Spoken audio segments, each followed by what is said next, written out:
Good morning, everyone. I'm Faye Rafael. Here with me is Mark Desella. We're your hosts for today. Welcome to our special Arts Month event, The Art of Samuel Bak, a conversation on art and memory organized by the DLSU's Office of the Provost, its College of Liberal Arts Research and Advanced Studies Office, its Department of Philosophy, St. Scholastica's College, Manila, and Parker Gallery in Boston, Massachusetts. Thank you, Dean Fay. Let's get right into it then and call Brother Bernie Oka, FSC, President of De La Salle University, to give the opening remarks.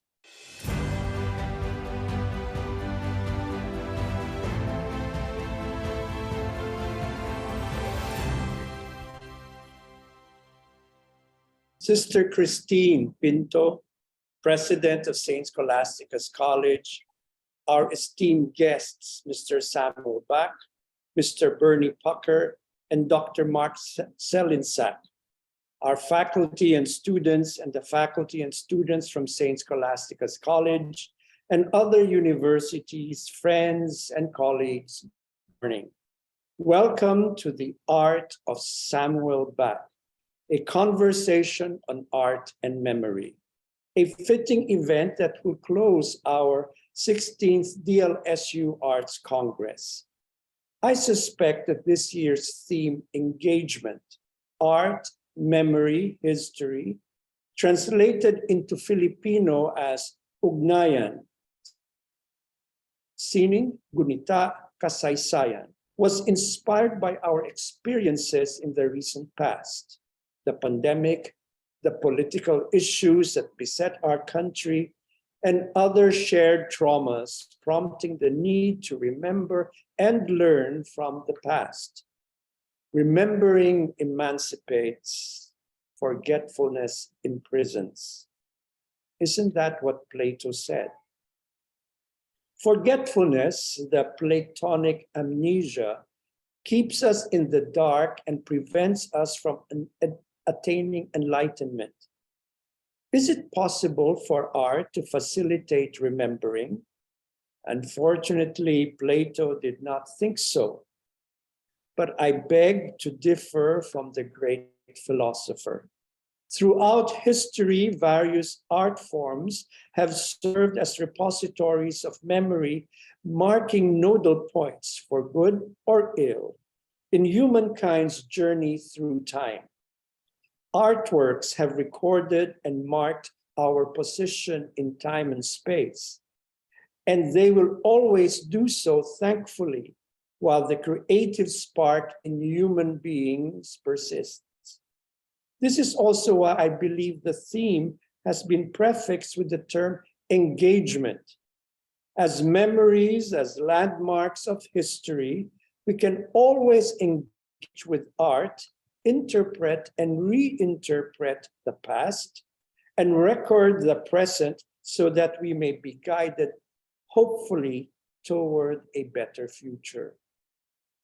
But while I like the term engagement, which for me connotes a kind of passionate attention to something, I prefer the translation, ugnayan, which does not only mean engagement, but also connection. While we engage with a singular thing for a limited span of time, we can connect with many things simultaneously. In the East, a myth speaks of the god Indra's net, an infinitely wide net that hangs over his palace at Mount Meru. On each intersection of the net where a mesh is formed hangs a multifaceted jewel that reflects all other things in the net, creating an endless mirroring of light, twinkling simultaneously in various ways. This image is supposed to symbolize the interconnections and interdependencies among all beings, a thing that we often forget when we are distracted by a singular thing, by our own individuality. It is only through connections and interconnections that we may aspire to the universal, like those jewels constantly reflecting all the others just by being. I believe the past years have brought to our attention the importance of such connections. The lockdowns and forced quarantines we suffered were only alleviated by the wonders of technology, despite some people's misgivings about it. In the past 3 years, technology allowed us to keep our sanity, preventing us from feeling the loneliness of being cut off from the rest of the world. It kept us connected.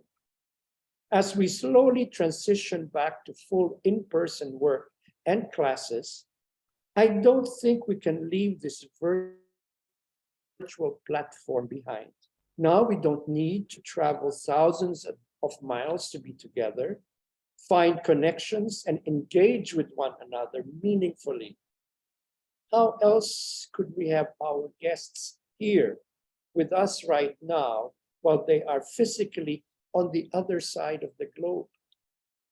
I would therefore like to thank the organizers of this event, the convening committee of the 16th DLSU Arts Congress, and our friends from St. Scholastica's College, as we set in motion with this event our recently sealed agreement to collaborate on academic and co-curricular projects. Our profound gratitude goes to our special guests, Sam, Sam, Bernie, and Mark, who agreed to spare their time on a Sunday evening where they are so that they could be with us this Monday morning. To all who have joined us here today, thank you. May this conversation on art and memory allow us to appreciate the significance of memory and our connectedness through the creative impulse. Once again, thank you and good morning.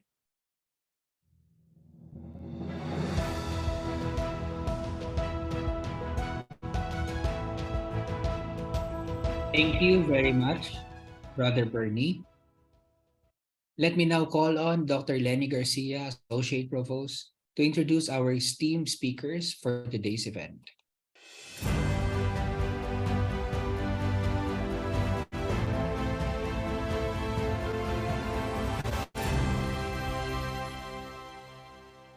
Thank you, Mark. Good morning, everyone, and thank you for being here.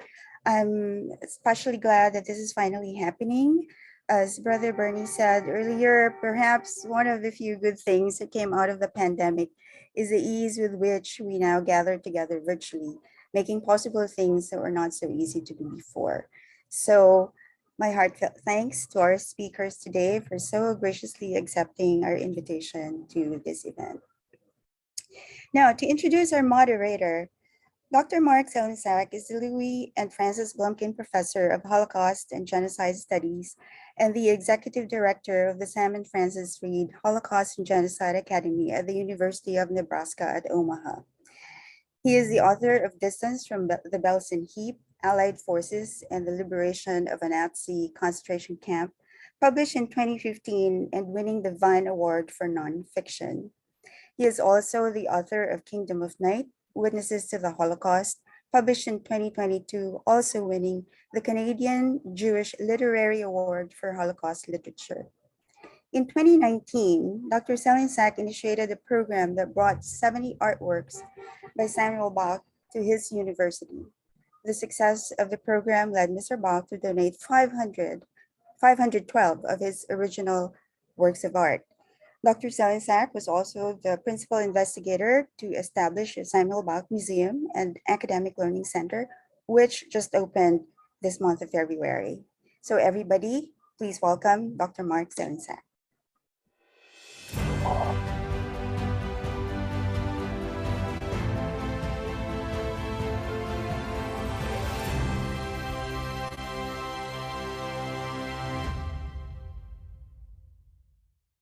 All right, Well, thank you very much, Dr. Garcia, for the introduction, and good morning, everyone. It's an honor to be part of this special Arts Month event.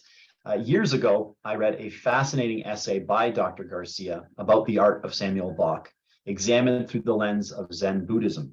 It was one of the most remarkable and impressive essays I've ever read about the artist's work. It demonstrates, I think, how Sam's art touches on universal themes and can be approached from a variety of perspectives. So we're very grateful that Dr. Garcia extended an invitation for us to be here, and we thank De La Salle University for hosting us.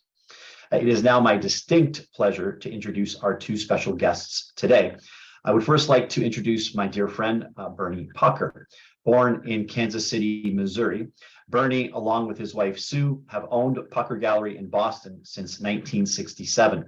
Their gallery exhibits an extensive and diverse collection of works by a range of international artists, including ceramics, photography, painting, sculptures, and mixed media works, among others. His gallery has represented Samuel Bak since 1969. Our other special guest, someone I'm also fortunate to call a friend, is artist Samuel Bak. He was born in Vilna, Poland in 1933, the same year Adolf Hitler became Chancellor of Germany. His artistic talent was widely recognized during an exhibition of his work in the Vilna ghetto when he was only 9 years old. He survived the war along with his mother and later immigrated to Israel. He's lived in several countries, including Poland, Germany, Italy, France, and Switzerland. In 1993, he immigrated to the United States, where he continues to live and work with his wife, Jose. According to the Catalogue Raisonné, the most comprehensive online database of his output, Samuel Bak has completed more than 9,000 works of art in his lifetime. So gentlemen, welcome, and thank you very much for being here. Before we begin our conversation, let me just explain to the audience how our session today will be structured. Our theme is, of course, on art and memory, and we have selected 6 paintings to help center our discussion. Some of the paintings relate closely to one another, while others maybe a little less so. But we also have a few photos and related images to help make connections. We will leave time at the end for questions from the audience. If we can have the slide presentation up. So our first image is titled The Ghetto, completed in 1976, and is a work of oil on linen. It was donated to the Museum of Fine Arts, Boston. It was painted in memory of the artist's 4 grandparents who were killed in the woods of Panari in 1940. Now, looking at this image, I think it evokes the Vilna ghetto, where the artist and his family were imprisoned and where more than 50,000 Jews were killed. So Sam, Bernie, as we consider this remarkable piece, perhaps I can start by asking you both how art, memory, and history intersect in this and perhaps in other works as well. And good to see you both. I think, Sam, you should begin, since you painted it in 1976, I believe, and it's been hanging in the Museum of Fine Arts in Boston for nearly 7 months.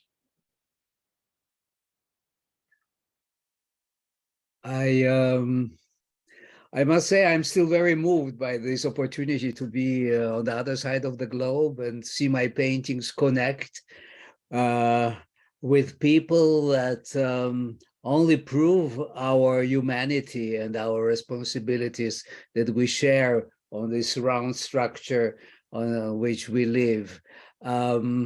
It so happened I did not choose the place where I was born or the year in which I was born, but a very heavy history fell on my shoulders. And when I became a little older than being a very young artist who dealt with form, with the zeitgeist, with what is modern, with what is right, and so on, I felt that I must speak about my life, because my life was given to me as an extraordinary gift because of the 250,000 Lithuanian Jews.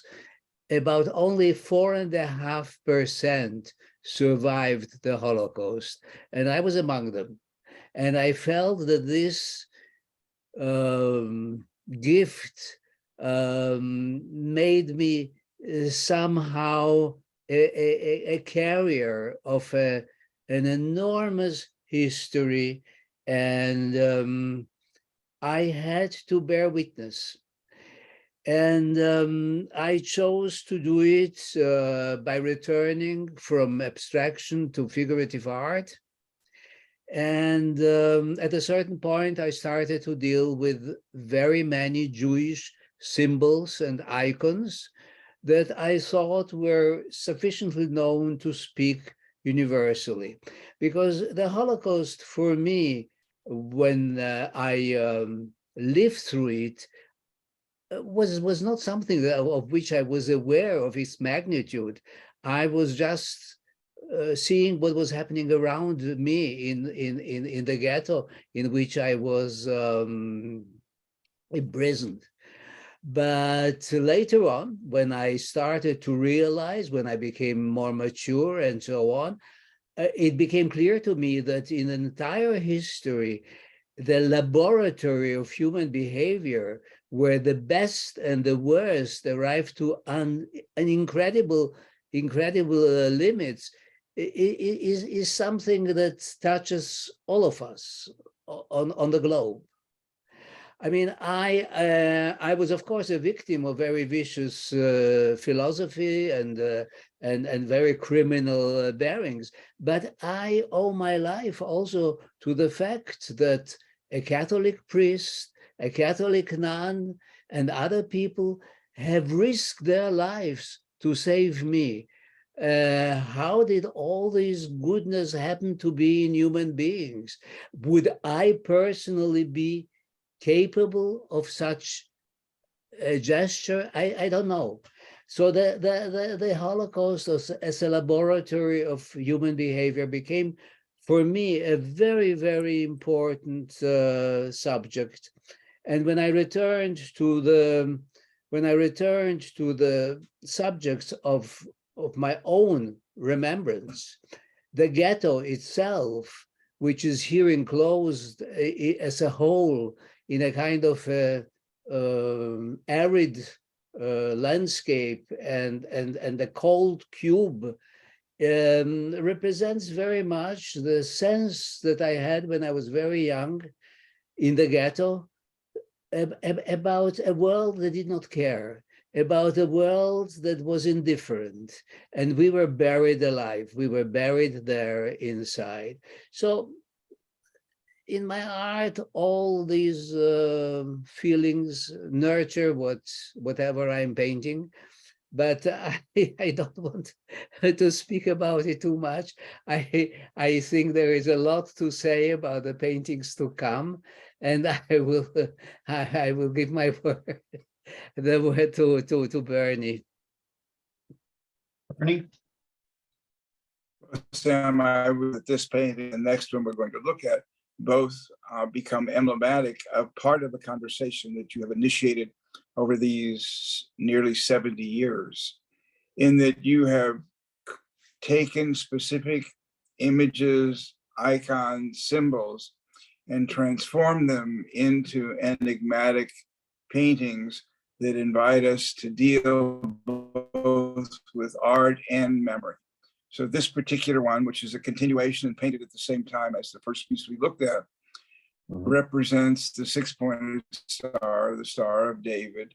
Here an opening cut into the ground. And the color of the stone itself is much like the stone of Jerusalem. Yet when you fall into the space, you fall into a space devoid of human beings, and the walls are bloodstained. And on the upper right above that shape is part of the yellow star that you and so many thousands had to wear upon themselves as a symbol of degradation. So it is your way of continuing to enable all of us to think about, to address, and once we think about and address the past, need to be much more engaged in the present. Mark, back to you.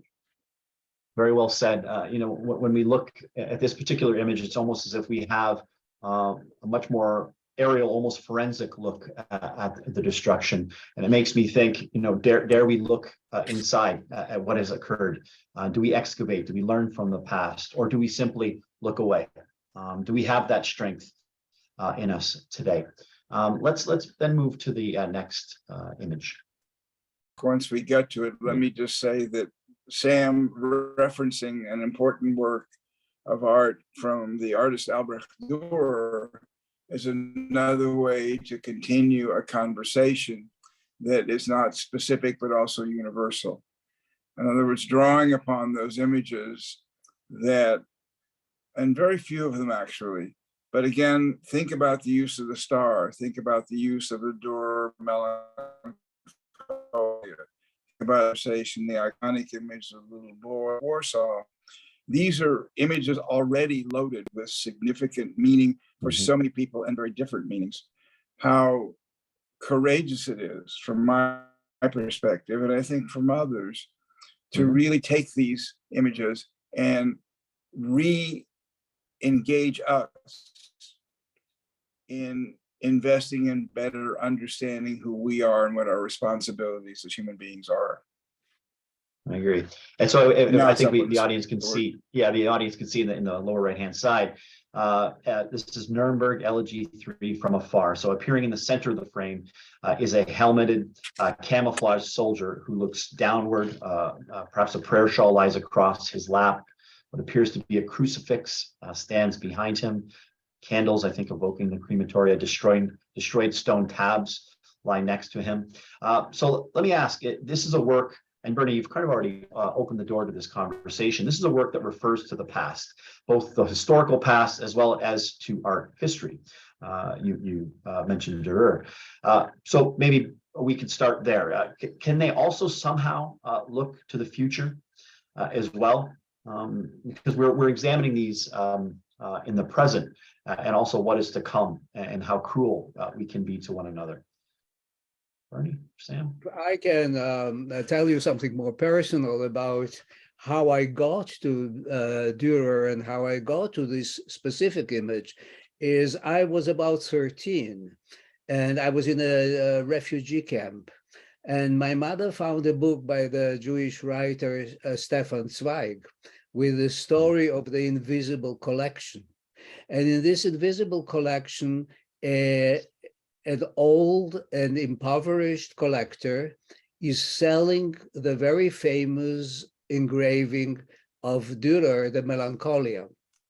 But he is showing it to a possible potential buyer without knowing that his family, because for financial reasons, had to sell the original, and he is holding in his hand a blank page.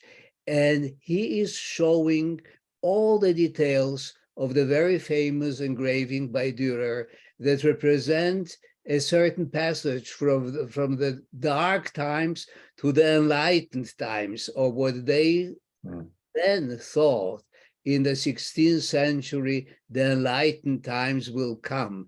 Now we know today that the enlightened times have brought with them wars and terrible crimes. And the more we read history, the more we see what historians don't like to say, that history repeats itself. But there are repetitions in variations. I mean, when I look at this painting today, what I see is a soldier in Ukraine. I see a soldier in Ukraine that looks down at pieces of color that can create a rainbow which is a symbol of a promise of survival, which is the symbol that God gave to Noah when after the flood ended, and promised that no such terrible thing will ever happen again. So the future can be better if humanity learns from the past. And I think historians' job is to teach exactly that. But can we foresee the future? I really don't know. And Bernie? More important if we look at the image of the door and then come back to the.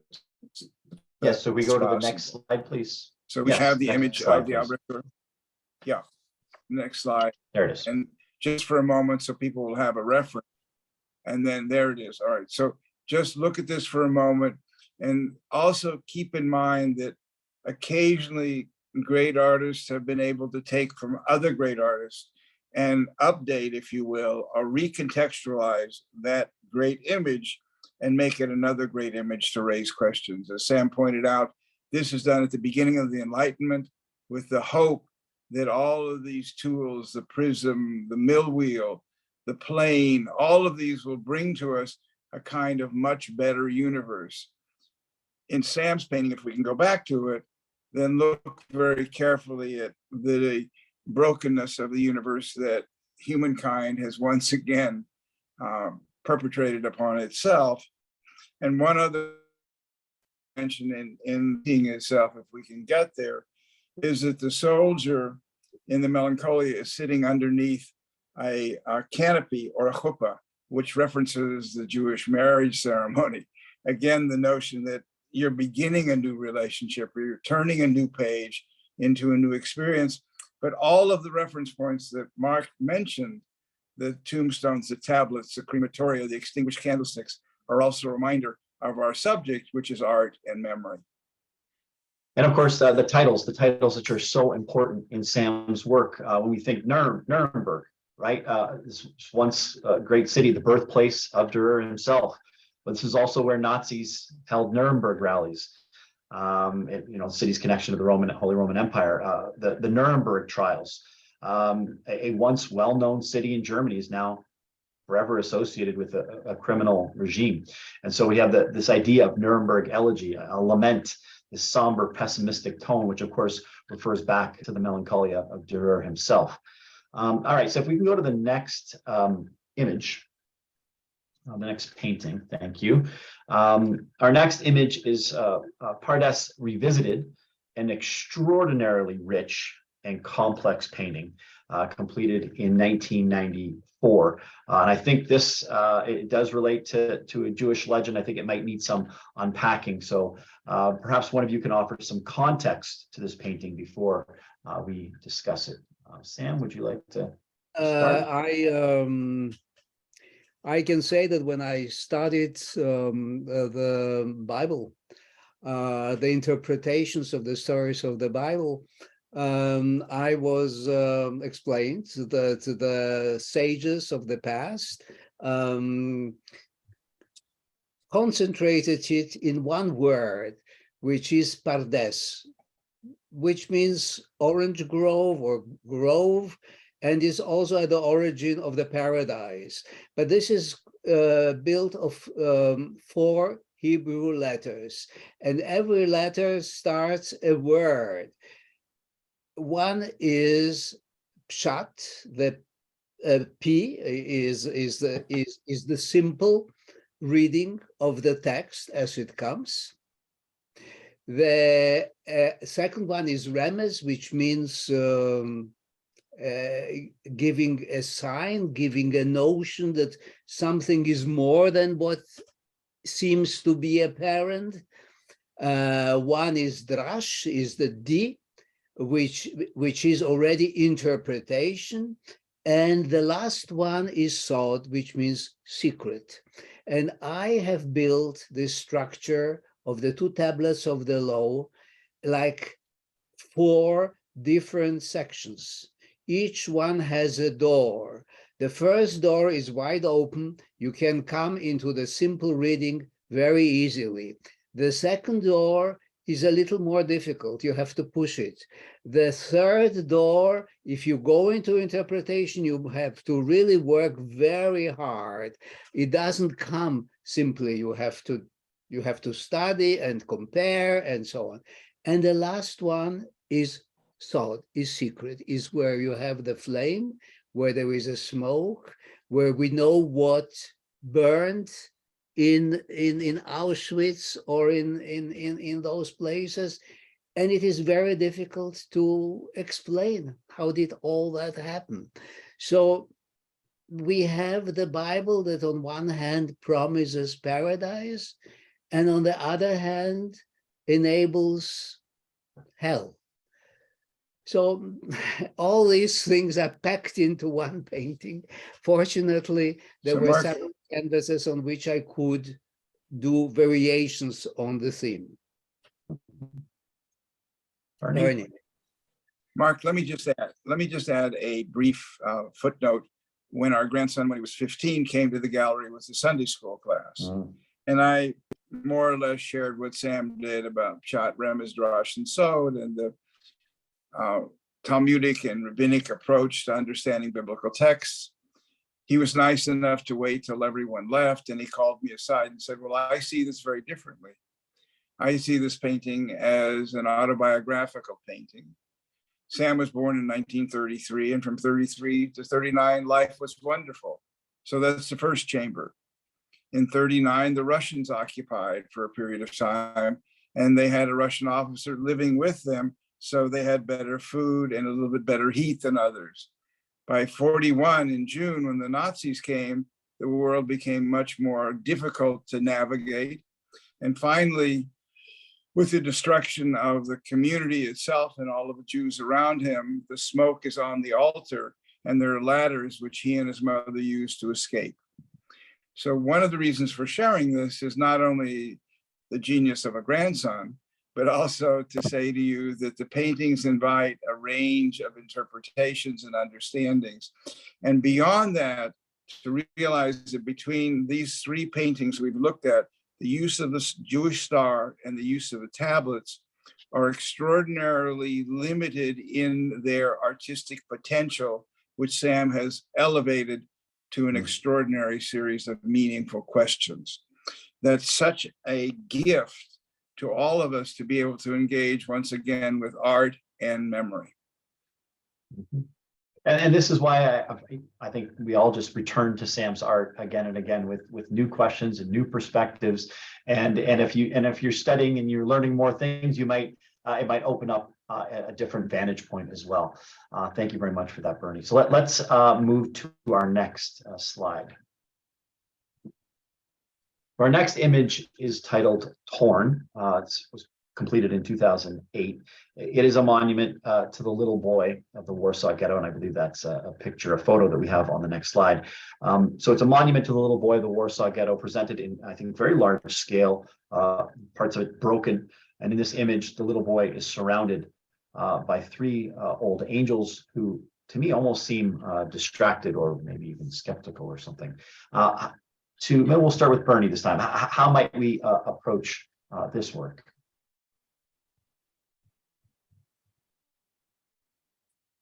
I think With open mind and a willingness to it's a very extraordinary painting. It was shown, I think, recently at Montserrat College, and when we came to select the images, I felt this was a very important one to have. The notion of the little boy to begin with, and that we can look at the next slide and then come back. Sam has extended the image of the boy with his hands up to make it perfectly clear that this is a crucified child, and that the stigmata, the piercing of the hands, is both obvious in the one on the right and the one on the left. The stick on the left is like a divining rod or a wishbone. So begin to look carefully at every detail in each painting to realize that what Sam is not only creating is a painting of form and color and balance and texture, but he's creating a series of visual questions.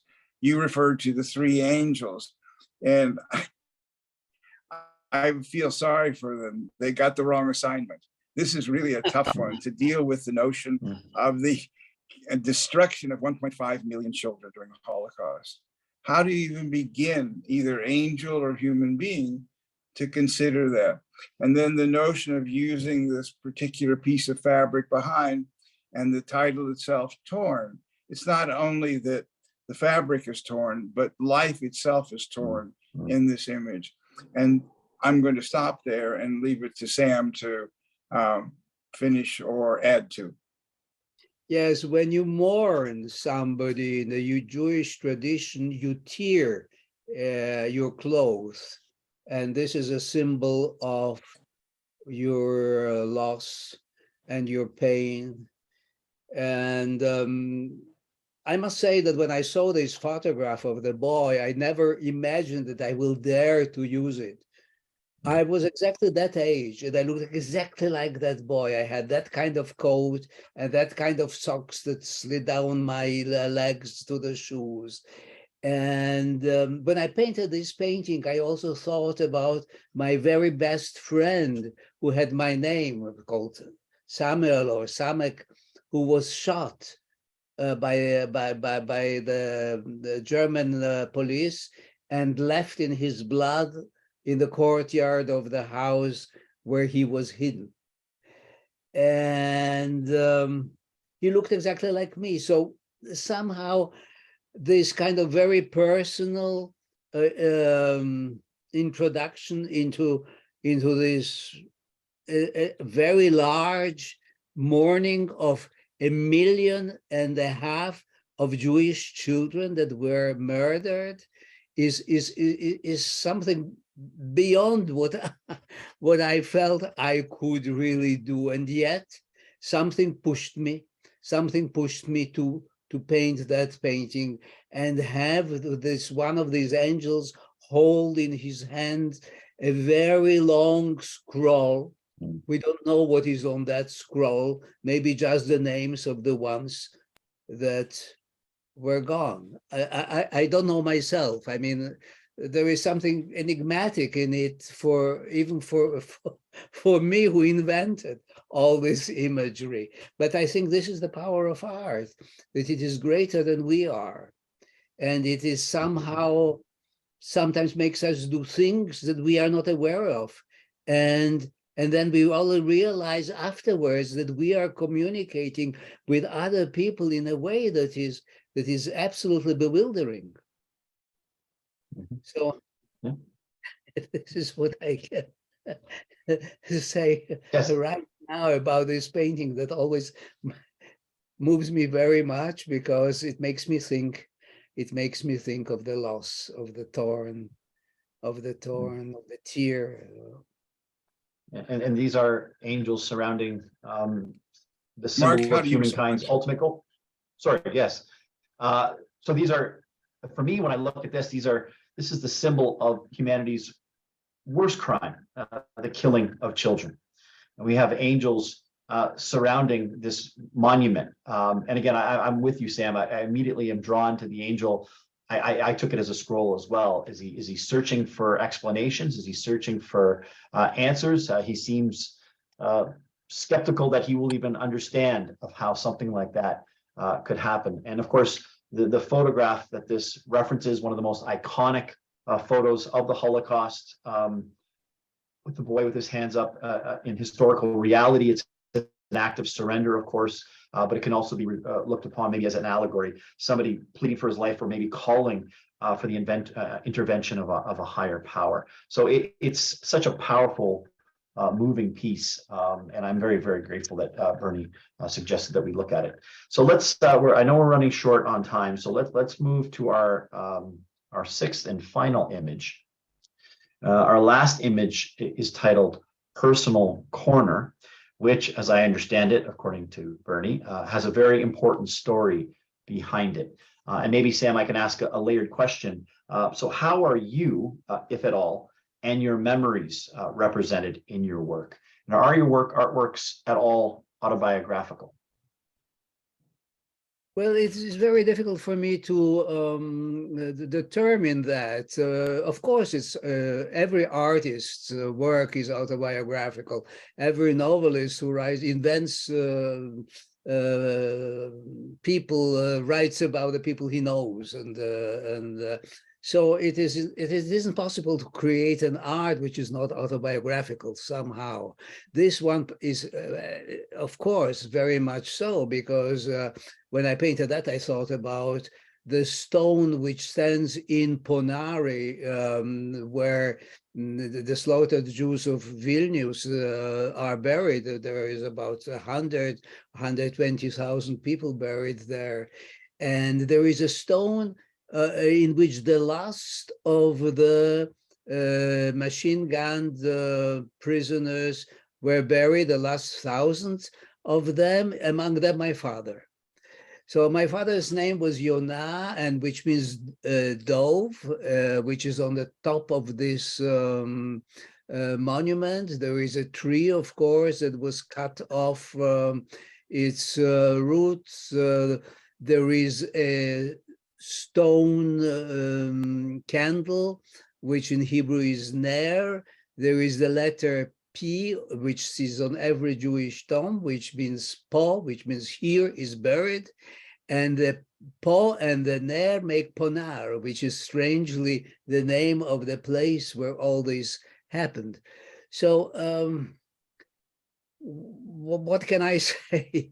I painted it somehow as a tombstone to my father, to the memory, the painful memory of his loss, of his being killed at the age of 36, the very last days before our town was liberated by the Red Army.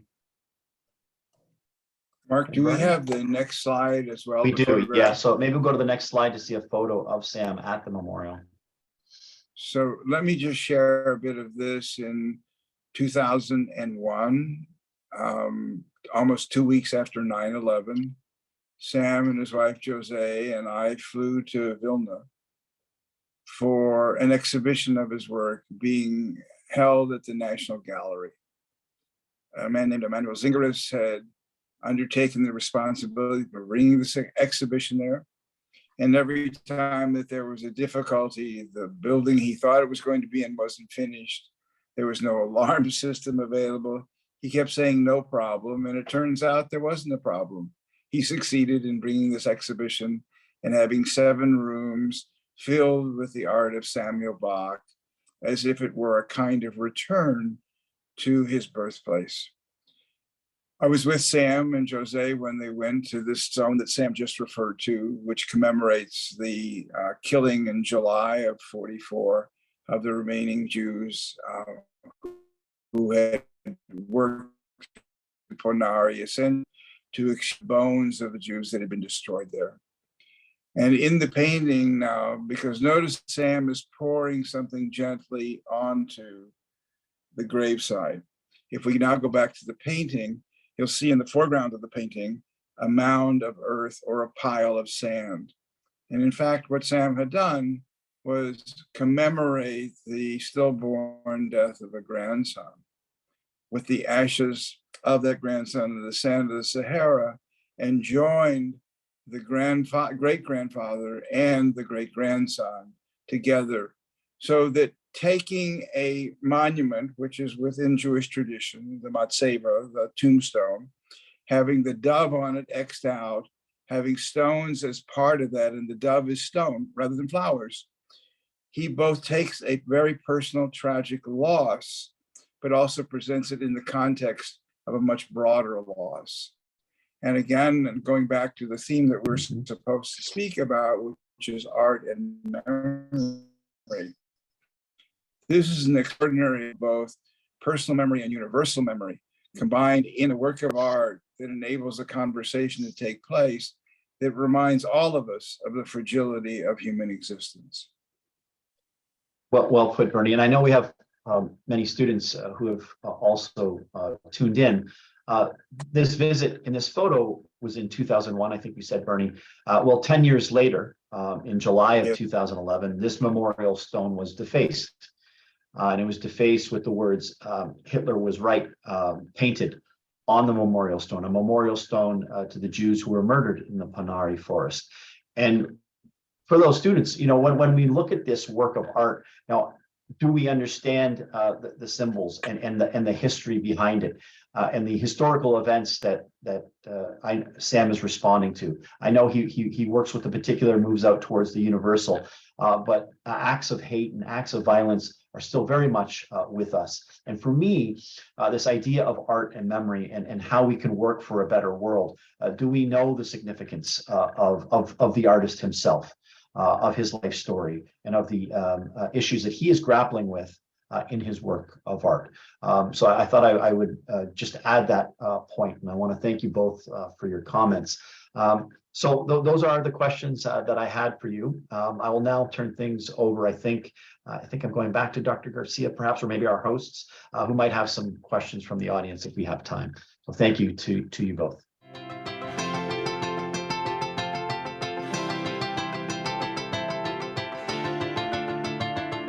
Thank you, Mr. Bak, Mr. Pucker, and Dr. Salensak for this very enlightening and unforgettable discussion.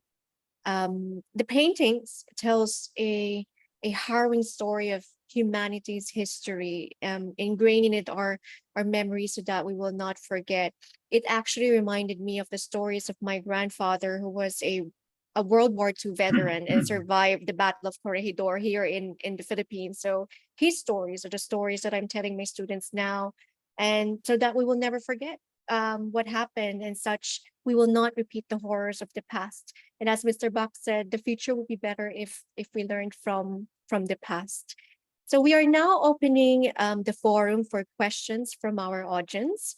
For your attendance, please fill in the form, the link to which is posted in our chat box. Please type in your questions in the Q&A box and we will read them for you. Or you may also raise your hand and speak directly to our guests.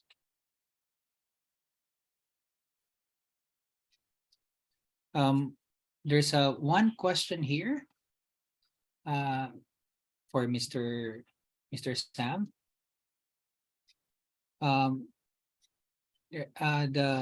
The participant is asking why you name one of your paintings Ghetto. So is there some story behind the title of that painting? It is very strange. Ghetto was a concept created a few hundred years ago, which was allowing Jewish independent life protected from outer disturbances, where the day of the Shabbat could be respected. And with time, the Jewish quarter became, on the contrary, a very negative idea. You are speaking today of the black ghetto and so on. The ghetto became a universal thing. When the Jews were invited in the 15th century or 16th century to Lithuania, they were invited as guests. They were to bring their literacy. They were to bring their knowledge of professions. They were very respected. But with time, with the invasion of the Russians, with under the regime of the Tsars, it has completely turned upside down, so that the ghetto, which was a wonderful thing for the Jews to have, became practically a prison when I was a child, in which I was enclosed. So this is the reason why it is for me such an important word. Thank you, Mr. Bach. There's another question here. Have you ever reached a part of your life where you wanted to stop making art? If yes, what did you do about it? Well, when I will paint my best painting, I will most probably stop painting, but I have not done it yet. So, and I'm only 90 or almost close to 90. So, no, I don't think I have this problem. The problem is on the contrary, is not having enough time. I love it. And the other part is that it's a good thing we own a frame shop. Well, he is approaching 10,000 works of art completed in his lifetime, so I don't imagine he'll be stopping anytime soon. Here's a question for anyone, for everyone. Do you think that art is a better or more honest record of history? Would you like to answer that, Mr. Bernard? Well, I would sometimes defer to Mark, but let me just begin by saying it can, if it is done at the highest level, not only in terms of the content, but also the execution. Many artists decide that they're going to address very difficult subjects and give the paintings titles, but don't create it at the artistic level that adds validity to the subject they're addressing. I think one of the, not because Sam's on the same call, to say that one of Sam's geniuses and gifts is that the paintings are first and foremost paintings, and paintings at the same time asking very profound questions. That's an enormous combination that allows us to even have these conversations. That's an excellent question. I love that question. I would say it accesses things differently. It reaches aspects of the past, of culture, of humanity in a way that is different from literature, from history. I'm a cultural historian, so I look at everything, quite frankly. And I feel there are works by Sam that deepen my understanding of really a painful history. I frequently use the example of works from his Just Is series. When I teach courses on the Holocaust and I teach about the Nuremberg trials, that question of what does justice look like after genocide. And again, Sam has been called a philosopher who paints. And I think that is quite apt and quite accurate. And when my students start to unpack, the Nuremberg trials, they're like, well, there was, justice to an extent was served. And then we have these questions of what exactly does that mean? And Sam's work about the limitations of that, and can you ever fully have justice when you're talking about a subject like genocide? So I think it can access certain things that other ways of communicating cannot. Yes, I would just add that when you want to reach something that has a universal meaning, the only way to get it is to get to it from the specific, because it's only from the specific that you can get to the universal. And if you try the universal, you are lost. I also believe very much in communication, because like Martin Buber said, God is between I and thou, is between the connection between people. Communication is extremely important. Visual communication is even more easily perceived than the communication of words. When we start with words that we usually use in order to speak, we must think about it that we already reach interpretation, because what do the words that we use mean? For so many people, the same word has different meanings. So there starts the job of the ones who interpret, who present, who explain. I personally love to read books about books, because when I read books about books, I understand what the books wanted to say that I didn't get when I read them the first time. Robert. Thank you very much. This is a very interesting question. Since many of these memories in art or artist memories are memories of brokenness, can they, as work of art, be in any way healing? Is such a repair even possible? And can they offer solace to the ones remembering?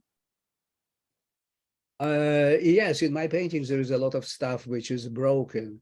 But you can also see that there is a lot of stuff which is put together from shards, from things that were destroyed, with the intention of recreating a certain knowledge of the past. What we know of the past, we were not witnesses 500 years ago, but in order to know what happened 500 years ago, we look at documents, we look at letters, we look at all kinds of things. We put together something which is a certain bricolage of a past. And this is also the theme of my paintings, is the putting together of a world that was broken, trying to repair, trying to be resilient, trying to imagine the things that were lost and trying maybe to recreate them better. It is a phase which is in my paintings somehow related to my own biography. I grew up as a young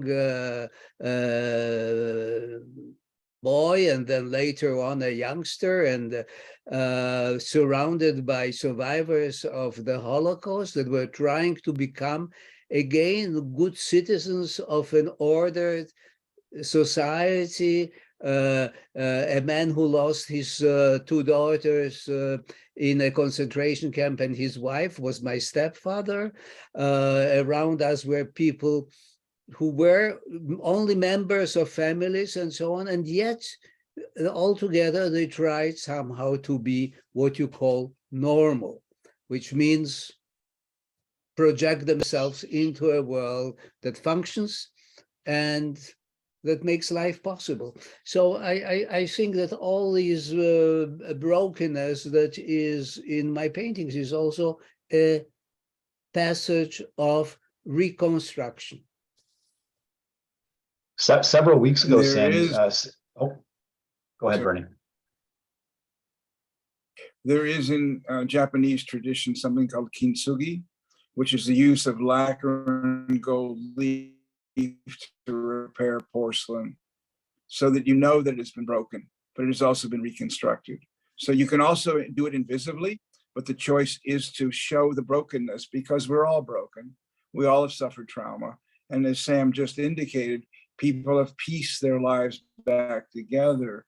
So visually, symbolically, this idea of kintsugi, the use of gold and gold leaf and lacquer, is a wonderful image to understand that all of life, for all of us, not just those who have survived trauma, we've all survived trauma, and we continue with our lives.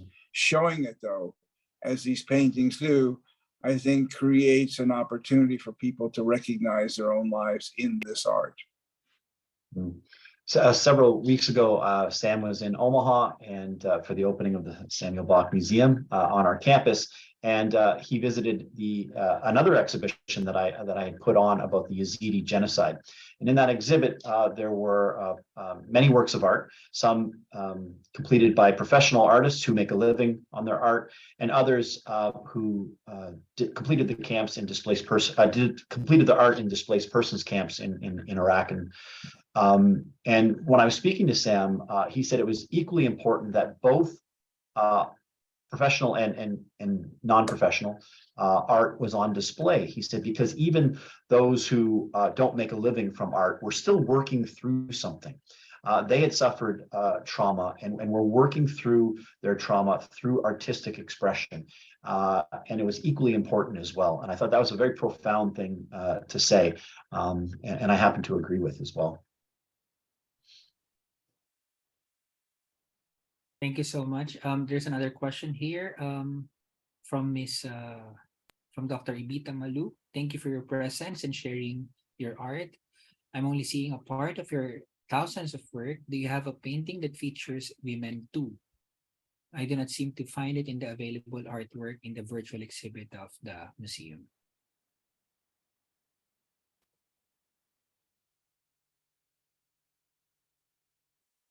Which painting is it in?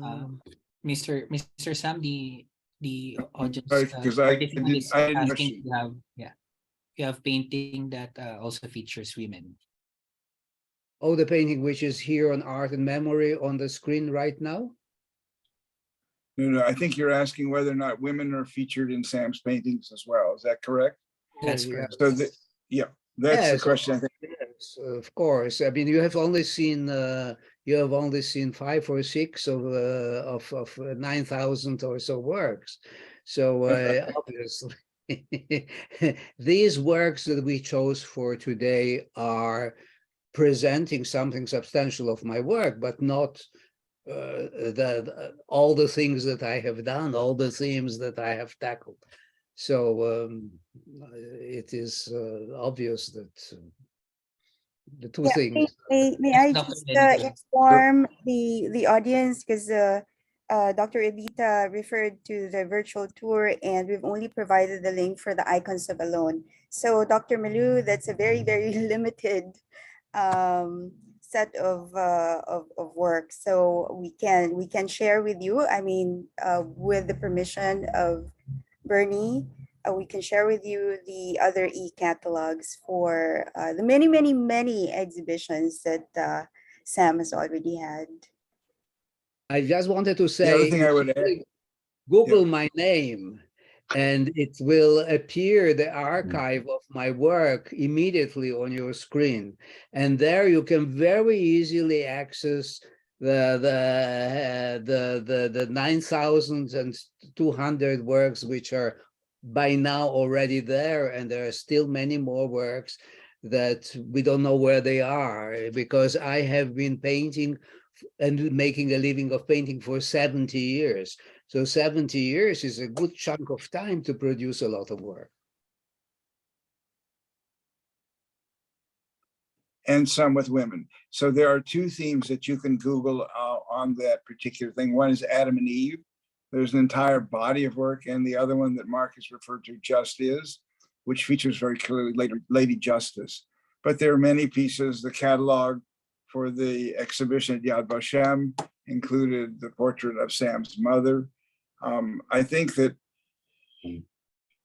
Sam has represented all of humanity, men, women, and children, with an incredible sensitivity to their existence, but also to make sure that they're all understood in the context of the world which he has lived in and we are still living in.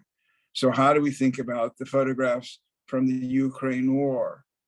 Are there men there? Are there women there? There are human beings there who are being decimated at this point. That's the major issue. And so all of us as human beings need to keep in mind that art and memory relate to the human condition. And that has no, it's gender insensitive, if you want. Yes, I just wanted to add to what Bertie just said. In about 3 days at 7 o'clock in the morning, I have a Zoom connection with Ukrainian children who are now stationed in Vilnius and who come to visit my museum in Vilnius. And I am so moved at the idea of these kids in whom I can see myself, with my mother escaping, taking impossible rides on trucks or on trains. And this is the world in which we live. It is fantastic that we can communicate, and it is very painful that we see children still being forced to pay the price of others who try to reach power and are real criminals. Thank you for that. Another question here for Mr. Bak. Did art help you cope with all the horrible things you experienced during the Holocaust as a young man? And how did that help you cope with things?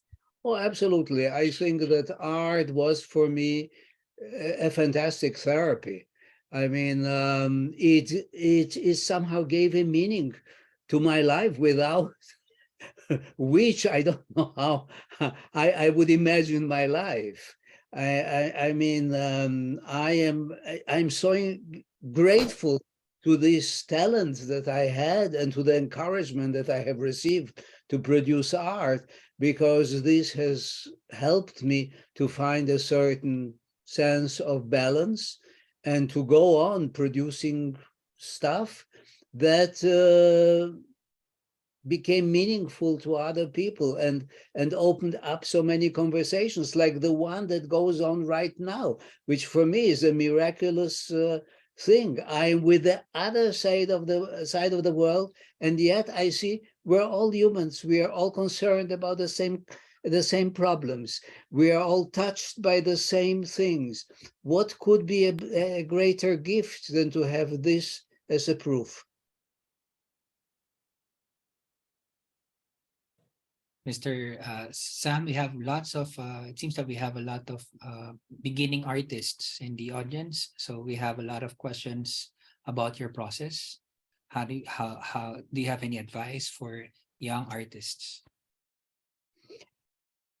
My advice to a young artist, I must say, it is not easy to choose the profession of being an artist. So you must only follow the force that is within you, that pushes you and forces you to do it. And you know that without it, you cannot go on living. So one thing is listen to yourself and see how very important that is. Um, I have lots of questions for which I have myself no no answers. And what I personally do as a process of work, I work on very many paintings at the same time. My studio is often filled with over 100 paintings that are in the process of being painted. And this is a system that I have learned from my old friend from the Renaissance, Titian, who said every painting has to be put with its painted face to the wall and forgotten. And then when you pick it up, you can see what is right about it, what is wrong about it. So there are some painters who start and finish in one go. I start. Sometimes it takes me a few months. Sometimes it can take a few years. I'm never sure that the painting is really finished. I see many paintings of mine that I painted many years ago, and I would like to change them a little bit, but I cannot because they don't belong to me anymore. But well, what can I say? You have also to choose a field in which there are not too many very safe criteria or canons. Some things are very popular at a certain period. 2 years after that, they are forgotten, and some others are. So you have to listen to your inner voice, to believe in what you think is really important, and not look at what is fashionable. And today, the art market is really perverted. Some paintings sell for millions of dollars, which is, I think, absolutely immoral. Immoral. But these are the questions for which I have absolutely no answers.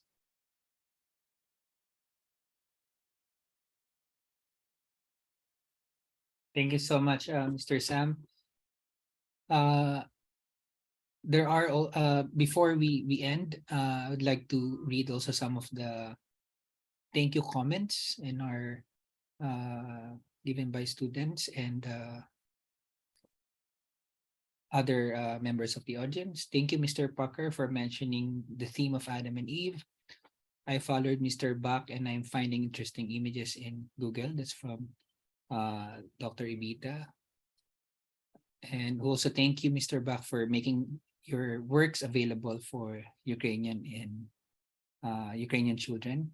And a lot of participants also thank you for being a source of inspiration. And they're happy to be alive and to be with you today and listening to your inspirational discussion. Thank you so much. Thank you all so much. And so unfortunately, that's all the time that we have. Thank you very much for your interesting questions. We hope that we can have another opportunity soon to engage further in the matter of art and memory. So it's such a privilege and honor that you are here with us this morning. Thank you so much. We would now like to present each of our speakers with a certificate of appreciation. The Office of the Provost presents the Certificate of Appreciation to Mr. Samuel Bak for generously sharing his inspiring artworks and meaningful thoughts on the relationship between art and memory during the 16th DLSU Arts Congress Special Arts Month virtual event, The Art of Samuel Bak, A Conversation on Art and Memory, held on February 27, 2023. Signed Dr. Elenita D. Garcia, Associate Provost, and Dr. Shirley Olua, Assistant Dean for Research and Advanced Studies, College of Liberal Arts. Thank you so much. The Office of the Provost presents this certificate of appreciation to Mr. Bernie Parker for generously sharing the virtual exhibitions at Parker Gallery and for his invaluable insights on the relationship between art and memory during the 16th DLSU Arts Congress Special Arts Month virtual event. The Art of Samuel Bak, a conversation on art and memory held on February 27th. Thank you, and it was a pleasure seeing Lenny. Signed Dr. Lenny Garcia and Dr. Shirley Lua. Thank you, Dr. Dr. Bernie. Then finally, the Office of the Provost presents the Certificate of Appreciation to Dr. Mark Salinsak for generously sharing his expertise in Holocaust and genocide studies and for facilitating the conversation on the relationship between art and memory during the 16th DLSU Arts Congress Special Arts Month virtual event, The Art of Samuel Bak, Conversation on Art and Memory, held on February 27, 2023, signed Dr. Garcia and Dr. Lu. Thank you. It's been an honor to be here. Thank you, Dr. Thank you, Mark. And now, last but not least, may we call Sister M. Christine Pinto, OSB, President of St. Scholastica's College, to give the closing remarks.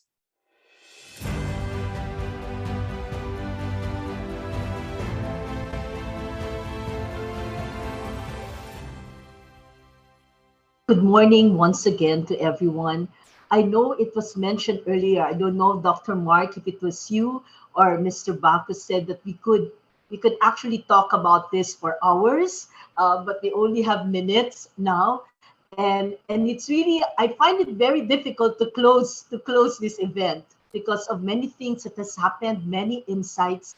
And I would like to thank Dr. Garcia when the invitation is extended to us. No, Lenny, thank you very much for the invitation to collaborate with you, with De La Salle, in this important event. And I don't know if it was intentional that we are discussing this, Mr. Bak, we're discussing your work on the Holocaust, on trauma, at the time that the Philippines just recently commemorated the People Power Revolution, the EDSA Revolution, wherein it was the ousting of the dictator of 20 years, and memories. It was also a time for memory yesterday, and I was there at EDSA, and we were just trying to recall and trying to see who were the people there, and there was of course there was the event of the National Historical Commission of the Philippines commemorating the event, but also there was another part, another group who would like to really continue remembering what EDSA is all about for us. It's about remembering the years of martial law. This is more real to us.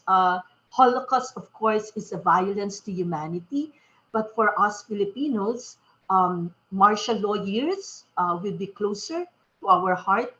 And really now it makes me really be convinced how art, paintings and photographs are powerful to be able to never forget. This is the slogan that we usually have.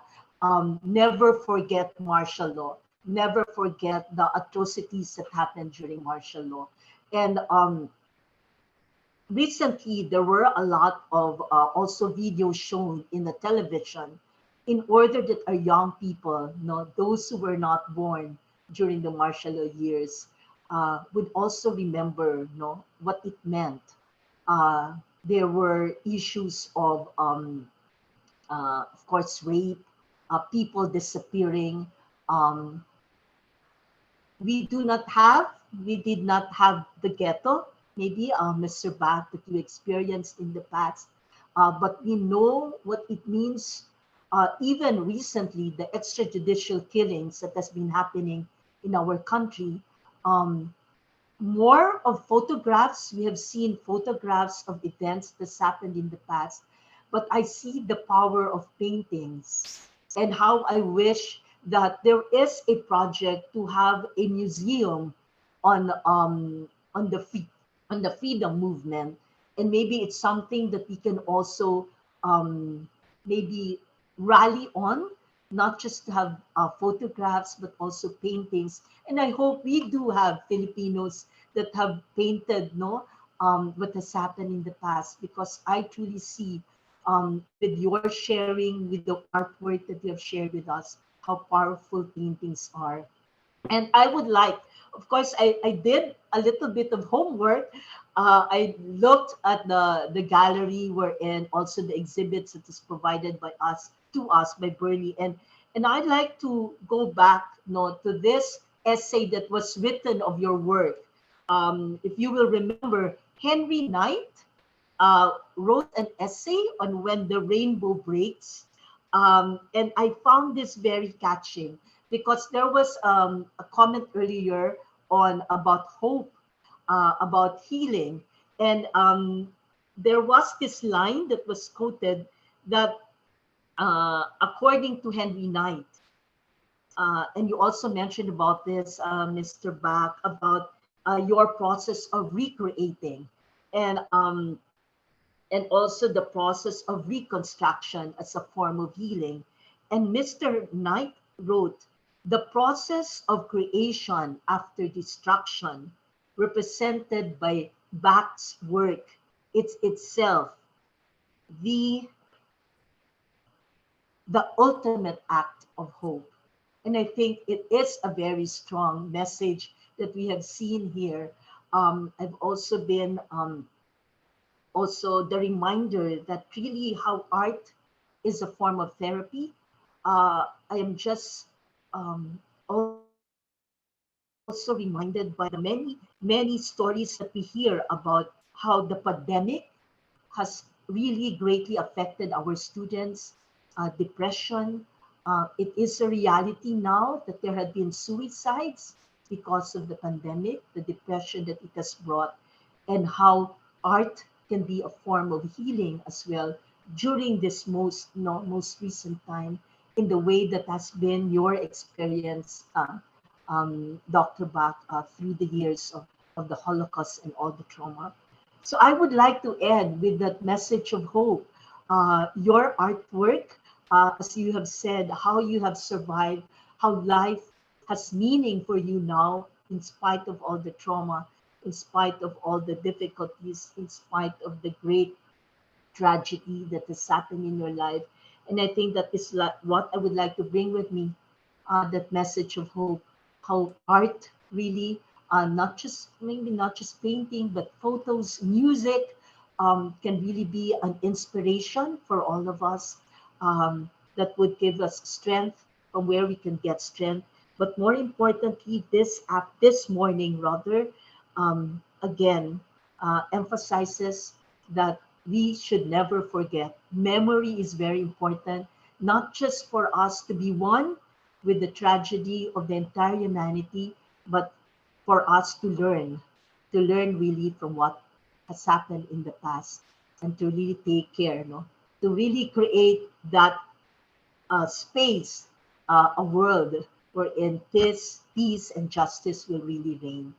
And so thank you very much. Thank you, De La Salle University. Thank you, Brother Bernie, for the opportunity to be one with you this morning. Magandang umaga po. Thank you.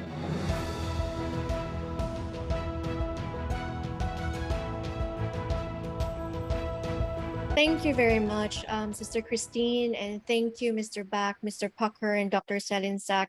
It has truly been a privilege and an honor. Thank you to all our participants from De La Salle University and St. Scholastica's College, and thank you to our guests from other institutions. To our participants and students, please make sure that you have filled in the Google form for your attendance and evaluation. The link has been posted in our chat box. You can still take the Pucker Gallery virtual tour. The link is in the event poster and the slide being shown right now. I think they will be showing the slide. So thank you, everyone, and have a pleasant day or night wherever you are. Thank you.